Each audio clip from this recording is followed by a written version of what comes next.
Et bonjour. Alors aujourd'hui, je voulais vous raconter mes péripéties concernant l'assurance pour mon camping-car. Parce qu'il faut savoir qu'apparemment, aucune assurance ne prend le risque d'assurer un jeune conducteur pour un camping-car. Et un petit peu, un concours de circonstances a fait que je suis redevenu jeune conducteur. Et ça, je ne m'y attendais pas vraiment en fait. Je l'ai appris l'année dernière, mais, voilà, je vais vous expliquer comment ça se passe. En fait, en France, au point de vue, en tout cas pour les assurances, ils vont garder une trace de votre relevé d'informations, c'est-à-dire ce qui concerne le bonus et malus. Ils vont garder ça en réserve, donc l'assurance à laquelle vous avez souscrit va garder ça pas plus de 5 ans.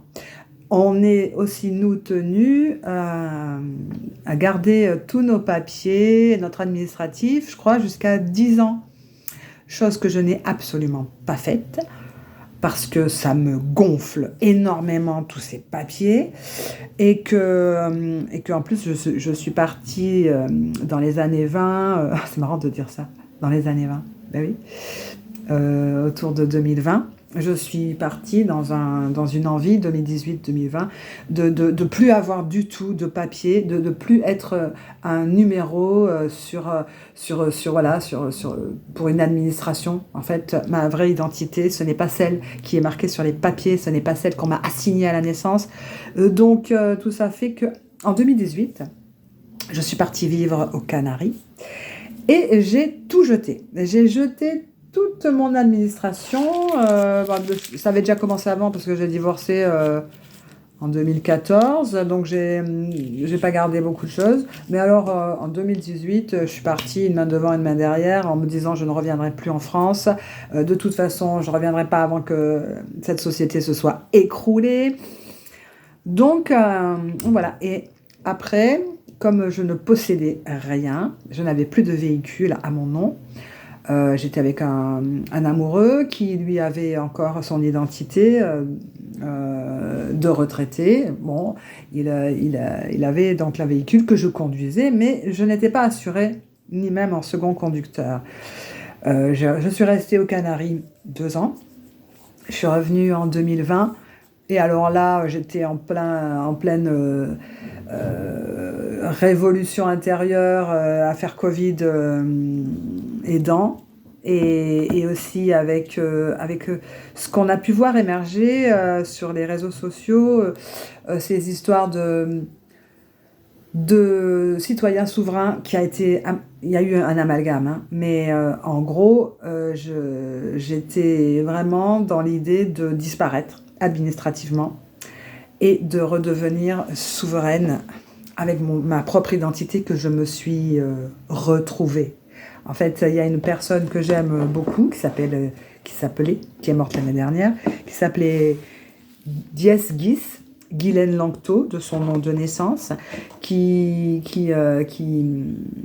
prône aussi cette idée de s'émanciper de ce système qui est vraiment enfermant, puisqu'on nous met sur le dos, dès notre naissance, tout un bagage et une dette à laquelle on n'a pas souscrit, quoi, en fait, hein. Et le nom de famille, tout ça, administratif... le nom de famille, c'est pour des systèmes administratifs.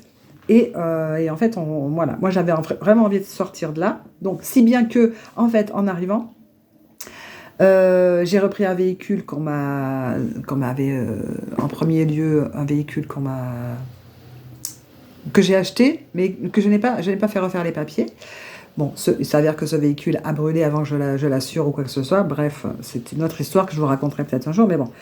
J'ai un véhicule que j'ai aménagé et qui a brûlé au bout d'1 mois que je l'avais. J'ai même pas pu voyager avec. Bref, le second véhicule, donc Ange Liberté, que j'ai gardé 4 ans, on me l'a offert, on me l'a donné suite à cet incendie qui a ravagé toute la colline de Grimaud. Moi, j'étais là-bas aussi et j'ai donc tout perdu. Bon, bref. Ce véhicule, au début, je n'ai pas fait refaire la carte grise et j'ai roulé pendant ouais, oui, un an sans qu'il soit sans refaire la carte grise. Après, j'étais avec un amoureux pour qui c'était un petit peu compliqué d'accepter cette idée de rouler sans papier et sans assurance. Donc, il a pris le véhicule à son nom, donc il a fait la carte grise à son nom, il a assuré, etc. Bon, on est restés ensemble une année, un peu plus. Et ensuite, je suis partie sur les routes avec l'Ange Liberté, qu'il m'a redonné, bien sûr, hein. Donc la carte grise, elle a été barrée et je ne l'ai pas fait refaire. Pareil, j'ai roulé pendant plusieurs mois, comme ça, à l'étranger, en Europe, hein. J'étais au Portugal, en Espagne.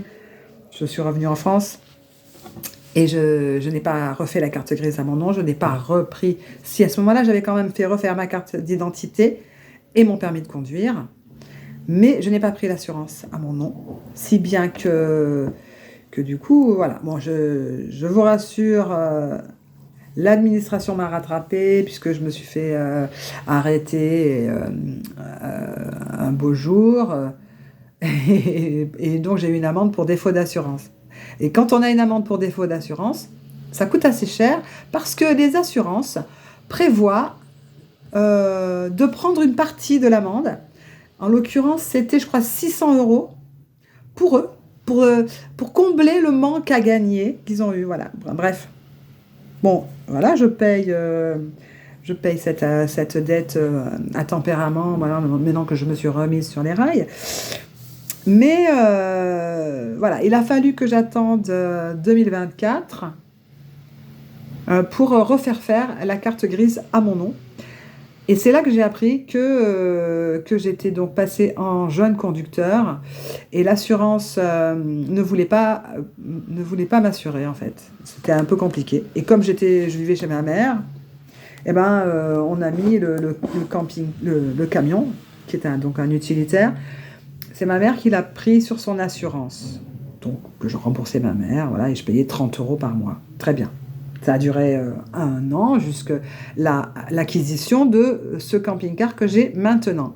Et là, voulant me mettre bien à tous les niveaux, et évidemment, je n'allais pas remettre le camping-car sur l'assurance de ma mère, vu qu'en plus je ne vis plus avec, je me suis dit, bon, maintenant que j'ai 3 sous, je vais payer pour cette assurance en tant que jeune conducteur. Eh ben, j'ai pas pu m'assurer. J'ai pas pu trouver une assurance. Alors j'en ai essayé plusieurs, hein. Je suis même allée dans un bureau. J'ai commencé à m'énerver en disant, écoutez, je pars pas d'ici sans que vous m'assuriez, puisque s'assurer pour un véhicule en France est une obligation.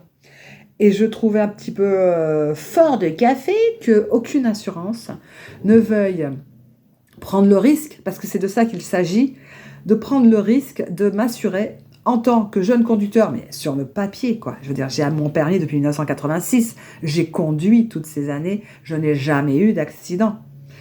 Je ne peux donc pas prouver, bien évidemment, c'est ça le problème, que j'ai du bonus, mais j'ai pas de malus non plus. Eh bien, aucune assurance n'a voulu prendre le risque de me faire un contrat en tant que jeune conducteur de 58 ans pour un camping-car. Donc, en fait, avis aux jeunes qui viennent d'avoir leur permis et qui veulent un camping-car, c'est compliqué de se faire assurer. La solution que j'ai enfin trouvée, c'est de saisir le bureau central des tarifications. Alors, le bureau central des tarifications, c'est un organisme qui va aider tous ceux qui ne trouvent pas d'assurance. Alors, ça peut être des personnes qui ont été